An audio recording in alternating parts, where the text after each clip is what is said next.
Hi, my name is Emily and I am the creator and owner of Emily Hean Piano Lessons. You probably clicked on this video because you want to learn how to play the piano, but you're not really sure where to start. In this video, we're going to start completely with the basics, and we're going to build on that so that we can learn how to play the piano. We'll start with the different parts of the piano and how they work together to make sound. After that, we'll look at posture and some do's and don'ts as you're beginning to learn how to play. Now, my piano is a digital piano. Yours might be an upright piano, a grand piano, or a keyboard. So you might notice some differences in my piano and your piano, and that's okay. You'll find that there are more similarities than there are differences, and you'll still be able to follow along and understand those crucial pieces of the piano that help us to make music. The most recognizable part of the piano is, of course, the keys. So take a moment to explore the keys and look for different patterns, colors, anything you might notice about the piano keys.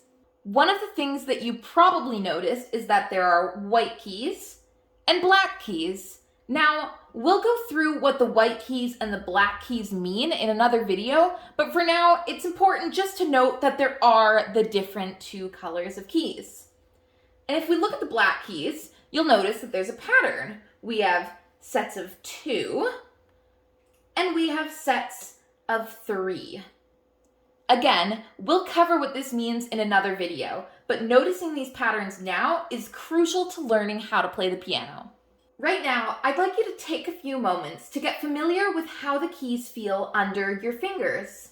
Notice how they sound louder if you press harder. And when you press more lightly, the sound is quieter.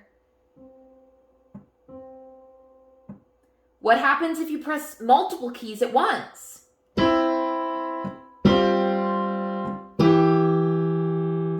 Experiment with pressing the different keys together and determining which sounds are pleasant, which sounds are jarring, what do you like and what don't you like.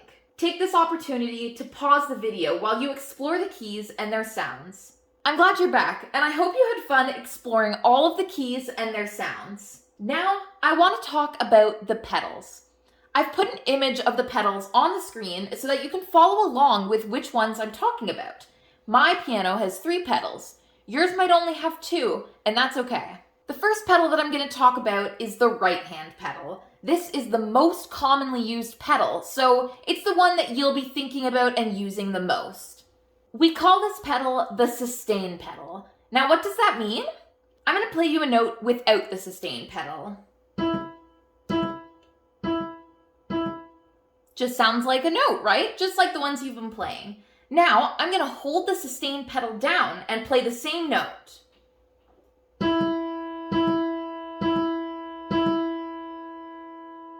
Hear that?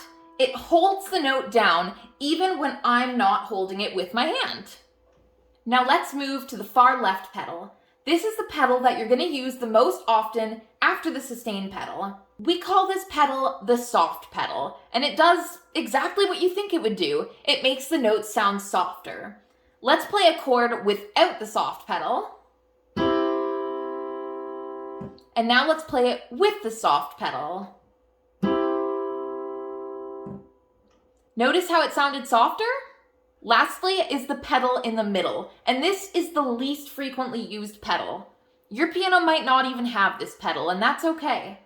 We call this pedal the sostenuto pedal, and what it does is it sustains notes below middle C, but only notes that you're holding before you push the pedal down. I know that sounds confusing, so let's break it down. This note right here is middle C, so it only sustains the notes below middle C. So let's play a chord without the sostenuto pedal and with. You'll notice that it didn't sustain because it's above middle C and not below middle C. Now let's try a chord below middle C. And now I'll play it with the sostenuto pedal. It didn't do anything. That's because I played the chord after I put the pedal down. I'm going to play the chord first and then press the pedal down. And that's how that pedal works. Before we move on, I want you to take a minute to pause the video and experiment using the different pedals. See what different combinations you can come up with, the way they affect the sound, and more. Now that we've had a chance to talk about the different parts of the piano, we're going to talk about posture and how we should sit at the piano. You want to be sure first that you're sitting firmly on the bench and that your legs are bent with your feet resting comfortably on the ground.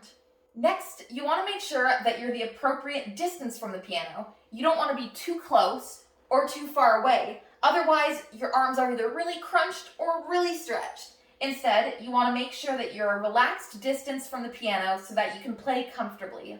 Lastly, you want to watch your wrists while you're playing. You don't want to play with your wrists down here. Instead, you want to make sure that they're light and airy so that your hands can float over the keys.